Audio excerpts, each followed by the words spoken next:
बिस्मिल्लाहिर्रहमानिर्रहीम, अस्सलाम वालेकुम नाज़रीन, मैं हूं बाबर हयात और आप देख रहे हैं 24/7 उर्दू न्यूज़ पर बाबर हयात शो। नाज़रीन, पाकिस्तान क्रिकेट में कोई दिन ऐसा नहीं होता कि जिसमें आपको कोई सरप्राइज़ ना मिले और ये हमारी टीम ऐसी है कि इसमें अगर ये लोग 10 चीज़ें ठीक करेंगे तो 11वीं चीज़ ऐसी करेंगे कि बंदा पिछली 10 चीज़ें जो इन्होंने ठीक की हैं उनको भूल के वो 11वीं चीज़ के पीछे पड़ जाता है कि ये क्यों गलत किया और हैरान हो जाता है बंदा। अब एक सीनियर प्लेयर की वापसी हो रही है जी, ये खबरें आ रही हैं, आज गर्दिश कर रही हैं खबरें कि एक सीनियर प्लेयर जो है अचानक उनकी पाकिस्तान की टीम में T20 टीम में T20 स्क्वाड में वापसी हो रही है। किसकी जगह हो रही है, क्यों हो रही है, इसकी लॉजिक क्या है, ये हम थोड़ा जानने की कोशिश करेंगे आज के इस प्रोग्राम में। और फिर बात करेंगे कि जनाब जो पाकिस्तान टीम है वो एशिया कप खेलने के लिए इंडिया जा रही है। मतलब ये अचानक इतनी तब्दीलियां क्यों हो रही हैं? अचानक पाकिस्तान इंडिया के दरमियान खेलों के मुकाबले नहीं होंगे, कुछ नहीं होगा, दुश्मनी और ये और वो, और अब पता चल रहा है कि जनाब एशिया कप हो रहा है और एशिया कप खेलने के लिए पाकिस्तान की टीम इंडिया जा रही है। कौन सी टीम जा रही है, कहाँ जा रही है, ये भी आपके साथ अपडेट करूंगा आज के इस प्रोग्राम में। और फिर बात करेंगे कि इंडिया वर्सेस इंग्लैंड दूसरा टेस्ट मैच शुरू हो गया है जिसमें इंडिया ने इंग्लैंड के खिलाफ रन्स का पहाड़ खड़ा कर दिया और जवाब में इंग्लैंड की टीम जो है वो स्ट्रगल करती हुई नजर आ रही है।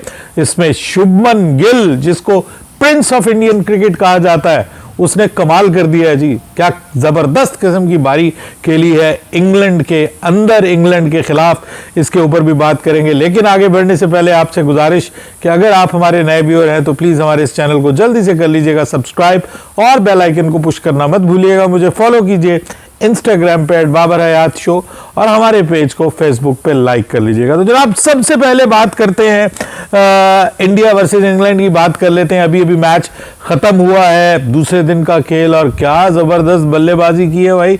शुभमन गिल अकेले 269 रन बना गए हैं जी और उन्होंने बड़े बड़े रिकॉर्ड तोड़ दिए हैं इंडिया के। इंग्लैंड में इतनी जबरदस्त बैटिंग, इतनी शानदार बैटिंग, अपनी टीम को बतौर एक कप्तान के, इज अ यंग प्लेयर जिनको कप्तानी की जिम्मेदारी दी गई है और उसने अपनी टीम को जो है वो बहुत बड़े स्कोर पे पहुंचा दिया है।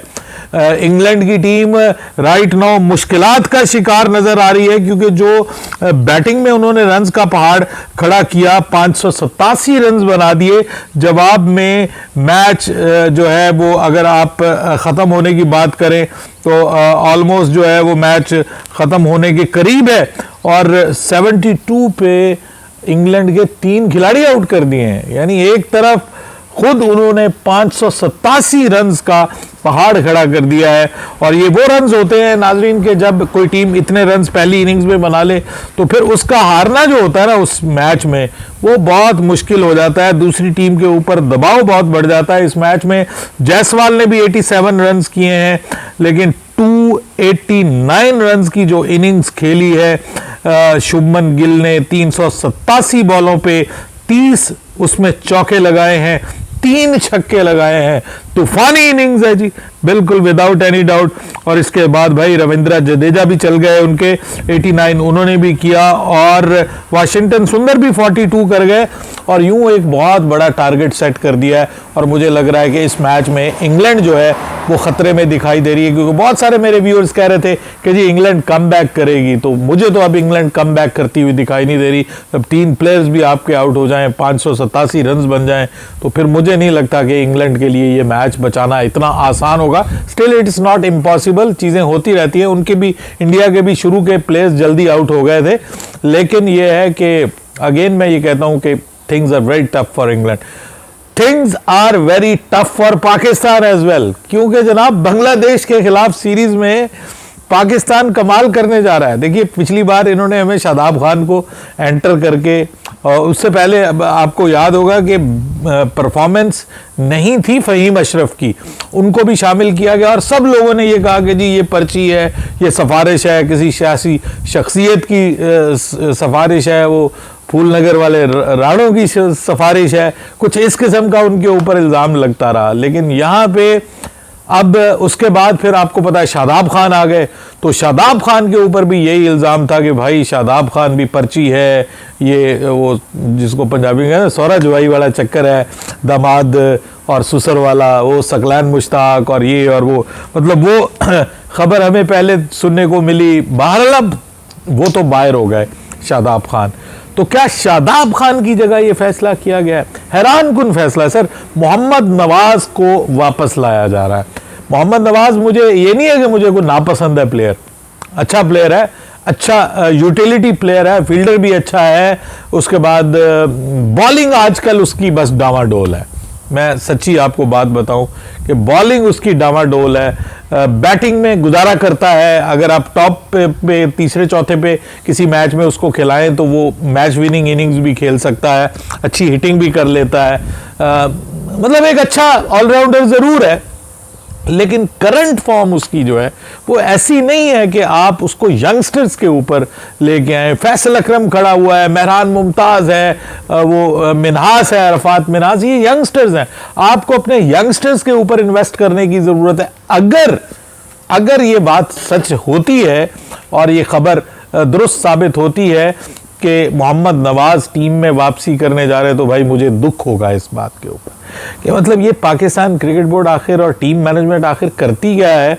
ये सब सालन अच्छा पका के आखिर में नमक ज़्यादा डाल देना या मिर्चें कम कर देना ताकि वो कहे ओए ये चीज़ नहीं ठीक, फलां नहीं ठीक। यानी हमें ये चीख चीख के ज़रूर कहना पड़ेगा कि भाई ये आप ठीक नहीं कर रहे। अभी ये अज़हर महमूद वाला मामला अभी भी चल रहा है, उसके ऊपर बहुत ज़्यादा जो है वो एतराज़ात हो रहे हैं। सीनियर प्लेयर्स भी एतराज़ कर रहे हैं कि भाई इसको किस मकसद के लिए आपने रेड बॉल का कोच बना दिया, और वो भी परमानेंट कोच नहीं है, इंटरिम कोच बनाया है। मतलब आप इंपॉर्टेंस ही नहीं दे रहे टेस्ट क्रिकेट को, उसके ऊपर भी बात हो रही है। और शायद ये फैसला पीसीबी को यू टर्न लेना पड़ जाए, ये फैसला पीसीबी को वापस लेना पड़ जाए अज़हर की जो कोचिंग वाला मामला है, और कोई प्रॉपर कोच ज़रूर इस दौरान में सिलेक्ट करके उनको फिर वापस उन्हीं के ओहदे पे ले जाया जाए, असिस्टेंट कोच वाले ओहदे के ऊपर। लेकिन प्रॉब्लम यह है कि पाकिस्तान क्रिकेट में ये चीज़ें होती रहेंगी। ये आपको पक्की बात है कि आप डिसअपॉइंट नहीं होंगे। हर रोज़ मुझे आपको बात करने के लिए और अपना सर पकड़ने के लिए और अपने आप को कुढ़ाने के लिए आपको मौज़ूआत मिलते रहेंगे, और वो मौजू एक बार फिर हमें मिल गया। इसके अलावा सर पाकिस्तान इंडिया में अचानक बड़े अच्छे ताल्लुकात हो गए जी। एक तरफ क्रिकेट का एशिया कप हो रहा है, ठीक है जी, वो भी इंडिया में होना था, लेकिन वो तो अब आपको पता है कि पाकिस्तान क्रिकेट बोर्ड ने इंडिया के साथ मुआहदा किया हुआ है, आईसीसी के साथ मुआहदा किया हुआ है कि जो भी दोनों मुल्कों के दरमियान क्रिकेट होगी वो अब हाइब्रिड मॉडल पे होगी। दूसरी जानिब जो है अब एक और एशिया कप हो रहा है, और वो हो रहा है हॉकी का।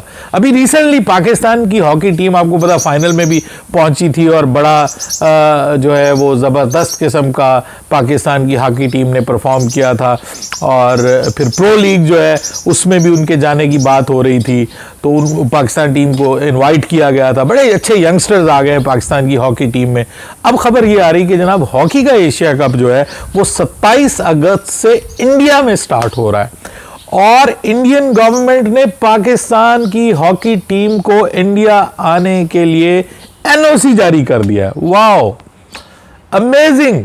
पाकिस्तान के साथ क्रिकेट नहीं खेलनी, पाकिस्तान के साथ कोई ताल्लुक नहीं रखना, ये भी ख़त्म वो भी ख़त्म। और अब आहिस्ता आहिस्ता चीज़ें नॉर्मलाइज हो रही हैं, और पाकिस्तान की हॉकी टीम को उन्होंने गवर्नमेंट से एनओसी ले लिया है। अब वीज़े का जो मामला है, वीज़ा वाला जो प्रॉब्लम होता है सिलसिला, उसके ऊपर काम स्टार्ट कर दिया गया है। सो भाई खेल के पॉइंट ऑफ व्यू से तो बहुत अच्छी खबर है, लेकिन सिर्फ इस पॉइंट ऑफ व्यू से कि जब इंडिया पाकिस्तान नहीं आएगा तो पाकिस्तान इंडिया जाके खेलेगा, ये बात मेरी समझ में नहीं आती। भले वो कोई भी खेल हो, मेरे ख्याल में ये दोनों सतह के ऊपर होना चाहिए। इंडिया को पाकिस्तान आना चाहिए, पाकिस्तान को इंडिया जाना चाहिए। लेकिन जब आप इस किस्म के ताल्लुकात में ऐसी खबर भी सुनते हैं तो फिर वो ताज़ा हवा का झोंका साबित होता है, और आपको खुशी होती है कि यार ये ठीक ही हो गया है, अच्छा हो गया है, जो चले कुछ तो बर्फ़ पिघली है। देखते हैं अब 27 अगस्त को ये टूर्नामेंट इंडिया में जो है वो प्लान्ड है, और उन्होंने वजारत खेल ने भी बताया, उन्होंने कहा कि जी हम जो इंटरनेशनल इवेंट्स हैं उनमें हम पाकिस्तान के साथ खेलने से हमें कोई एतराज़ नहीं है। दो तरफा जो खेले हैं वो उनके ऊपर हमें एतराज़ है, वो हम नहीं खेलेंगे पाकिस्तान के साथ। लेकिन जो इंटरनेशनल इवेंट है, जो मल्टीनेशनल इवेंट्स हैं, उनमें जो है वो हम इंडिया के ख़िलाफ़, इंडिया पाकिस्तान के मैचेस के ख़िलाफ़ नहीं है। तो अगर इंडिया की टीम पाकिस्तान आती है तो हमें इसमें किसी किस्म का कोई प्रॉब्लम नहीं है। अपनी राय दीजिएगा कमेंट सेक्शन में। बाबर हयात को इजाज़त दीजिएगा। अल्लाह हाफिज़।